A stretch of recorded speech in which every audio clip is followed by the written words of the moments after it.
Bonjour. Alors dans cette vidéo, on va faire un petit bilan 2025, même si en fait on est déjà à la fin du mois de février. Donc un bilan c'est un petit peu ridicule à cette date-là dans l'année. Mais j'aimerais au moins, donc je vais pas vraiment faire de bilan en fait, mais j'aimerais quand même vous donner ici les objectifs que je me suis fixés pour 2026. Parce que faire ce genre de vidéo en plus en fait partie. Au mois de janvier et toute cette première partie du mois de février, j'étais surtout polarisée sur la rose et la sortie de la box de la Saint-Valentin. Mais ça y est, c'est le moment. Je peux vous donner mes objectifs parce que j'aime bien voir ça chez les gens. Donc j'aime bien voir ça chez les créateurs ou les chefs d'entreprise, enfin les entrepreneurs. Donc voilà, je suis contente de le faire aussi pour ceux que ça intéressera. Alors, mon année 2025, ça a été vraiment une année de rodage pour les enchantés, notamment pour ce qui concernait les salons. J'en ai fait beaucoup, je crois que j'en ai fait 8. Cette année, alors j'en ferai pas vraiment moins, enfin je vais en faire 7. C'est pas beaucoup moins que l'année dernière, mais c'est bon, voilà, c'est des salons que j'ai déjà fait, donc ça me paraît moins être une montagne à faire. Et surtout, maintenant, je sais comment les faire, je sais lesquels je veux faire, je sais lesquels je ne veux pas faire, parce que ce sont des salons soit trop petits, soit trop loin, soit qui ne me correspondent pas. Bon, il y a 2 salons que je ne referai pas cette année, c'est Pontivy et Clermont-Ferrand. 2 salons qui ont moyennement marché pour moi cette année, en 2025, donc l'année dernière. Et surtout qui sont loin, donc l'un dans l'autre, du coup, voilà, je préfère laisser ces deux-là. Surtout qu'ils sont à une période de l'année où les salons globalement de toute façon marchent un petit peu moins et où bah, du coup autant que je me concentre sur autre chose et que je garde mon énergie pour les salons d'automne et d'hiver qui sont eux les plus ceux qui marchent le mieux, en tout cas pour moi. Donc les salons que je vais refaire, donc au printemps, seul salon de printemps que je fais, c'est pour l'amour du fil à Nantes, parce que c'est quand même pas très loin de chez moi. Franchement, c'est un test. L'année dernière, le bilan a été extrêmement mitigé pour ce salon. D'une part, en termes de rentabilité, mais même franchement, en termes d'accueil, c'était vraiment pas les meilleures conditions dans lesquelles j'ai pu travailler. Donc je donne une autre chance à ce salon parce que l'organisation a changé, c'est une autre équipe, donc je croise les doigts pour que ce soit plus agréable.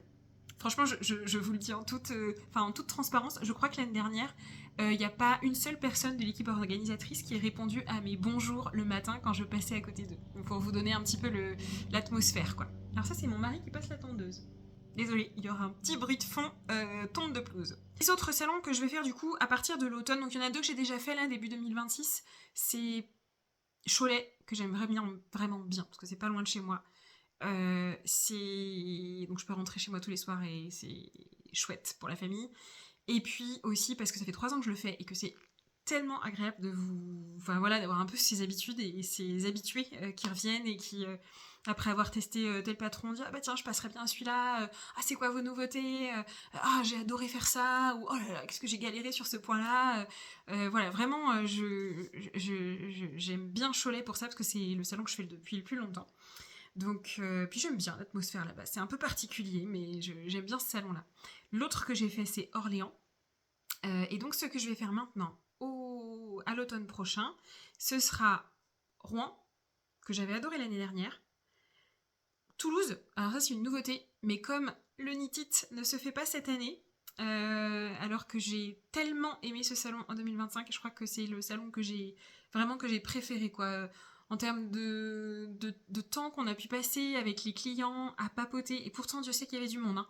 Mais je sais pas, il y a une atmosphère assez particulière dans ce salon qui est hyper stimulante, et surtout l'accueil est tellement extraordinaire de la part des organisateurs à tous les niveaux, hein, que ce soit les organisatrices, que ce soit les gens qui nous accueillent pour nous garer, alors que Dieu sait que c'est une galère monstre. Franchement, à tous les échelons, c'était hyper sympa. Enfin, les gens étaient adorables. Et ça crée une atmosphère complètement différente sur un salon. Donc voilà, je suis triste que ce salon n'ait pas de nouveau lieu en 2026. Du coup, il a fallu trouver un salon pour remplacer celui-ci, même si bien sûr il est irremplaçable. Mais voilà, donc ce sera Toulouse. On va voir. J'ai jamais testé de vendre mes patrons dans le sud. Donc ce sera une nouveauté. J'espère que ce sera sympa. Et après ça, il y aura Creative à Nantes, bien sûr, qui est un rendez-vous incontournable pour moi. Et puis, le CSF. Voilà pour les salons. Alors sinon, je vous ai parlé de développer les vidéos. Parce que j'ai commencé à les faire, mais j'ai du mal à rattraper mon retard. Parce que je pense que c'est la chose que je déteste le plus faire au monde. Franchement, le montage vidéo, le doublage, mais c'est long, laborieux, rébarbatif, chiant. Enfin, il n'y a rien qui va. Tout est chiant à faire, mais c'est hyper important pour vous. Je sais qu'il n'y a rien de tel que de voir les mains travailler pour comprendre ce qu'il faut faire. Les textes ne décriront jamais, même en étant les plus précis possibles, ne décriront jamais assez bien la manière de faire les montages, même si j'ai vraiment à cœur de faire des livrets qui soient les plus didactiques possibles.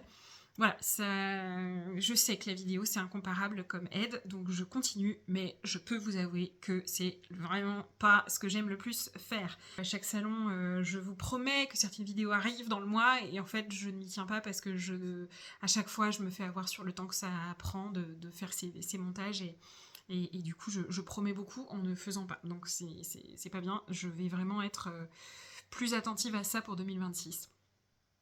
Et puis, je vais essayer de continuer à faire les vidéos comme je suis en train de faire là pour parler un peu du dessous de l'entreprise parce que j'aime vraiment bien faire ça. Sinon, un truc qui me motive trop, je suis trop pressée de le faire parce que là, vous voyez qu'une toute petite partie de mon atelier, vous voyez mes tissus vaguement triés par couleur qui s'entassent, qui sont en plein soleil, donc c'est pas bien.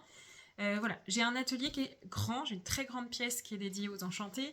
Mais elle n'est pas aménagée de façon très efficace pour mon activité. Parce qu'il me faut davantage de rangement, qu'il me faut beaucoup plus de tables, qu'il me faut beaucoup plus de rangement sous ces tables. Il faut que ces tables puissent être à roulettes pour que je les puisse bouger. Il faut qu'elles soient à hauteur pour pouvoir coudre et monter mes patrons surtout en étant pas assise mais en étant debout. Voilà, j'ai besoin de plein de... Voilà, j'ai aussi plus de machines à coudre, donc il me faut aussi plus de place pour les mettre. Il faut que mes patrons soient protégés du soleil. Pour l'instant, ils le sont, mais ils le sont dans des boîtes pas très efficaces, enfin pas très pratiques plutôt.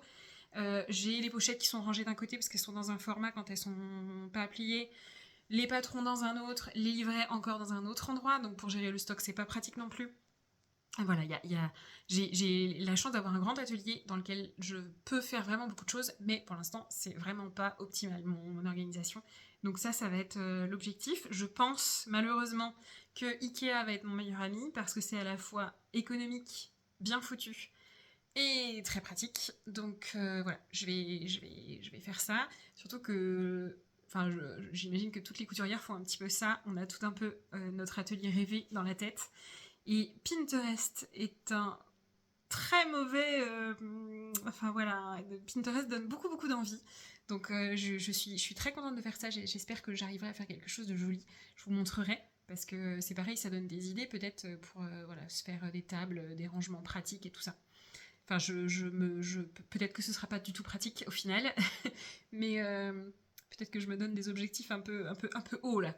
Mais voilà, j'essaierai de vous montrer tout ça. Autre objectif pour moi, cette année, je vais me former au référencement pour mon site internet. Donc j'ai une formation qui commence à partir du mois de mai. Je sais pas si je vous en parlerai plus, parce que c'est quand même un aspect assez technique et je pense que là, pour le coup, ça ne parlera que à des personnes qui ont un site internet. Donc je vous en parlerai pas beaucoup plus que ça. Mais je pense que ça va me prendre du temps. Et je suis très contente de le faire parce que je gère tout ce qui est blog, site internet, YouTube, de réseaux sociaux, etc. toute seule. Et j'ai besoin d'être un peu plus efficace dans la manière d'articuler tout ça.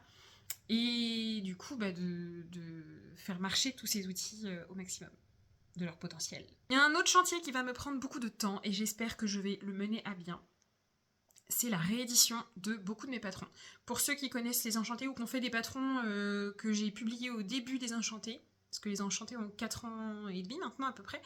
Donc il y a 4 ans, quand il y a certains patrons sortis il y a 4 ans, je pense à la Colombe par exemple. Je pense aussi au Cheval Bâton, qui est plus disponible en ce moment. Je l'ai carrément enlevé celui-là parce que je veux vraiment le retravailler. Leurs planches sont très différentes, donc les patrons eux-mêmes sont très différents de ceux que je fais aujourd'hui. Je mets pas les mêmes indications, j'utilise pas le même vocabulaire. Et puis ces patrons-là, à l'époque, je les avais faits avec des graphistes qui m'avaient aidé sur le tracé enfin, sur la numérisation, on va dire, de mes dessins. Et malheureusement, sur ces documents-là, j'ai pas beaucoup la main, étant donné que c'est eux qui les ont faits et que moi j'ai juste le fichier PDF à la fin, quoi. Donc il faut que je retravaille là-dessus pour les remettre à jour.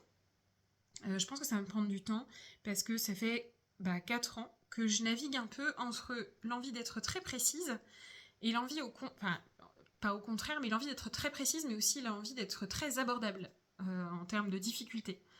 Et parce qu'il n'y a rien de pire qu'un patron qu'on ouvre et qui nous effraie parce qu'il y a trop d'indications dont on ne connaît pas le sens. Moi, les premières fois que j'ouvrais un patron de vêtements, quand j'étais pas couturière de vêtements, parce que maintenant je fais un petit peu plus, donc quand j'ouvrais, ne serait-ce qu'il y a encore 5 ans, un patron de vêtements, franchement j'avais juste envie de le refermer et de me barrer en courant. Et je veux surtout pas que les patrons Les Enchantés donnent cette impression-là. Mais quand même, y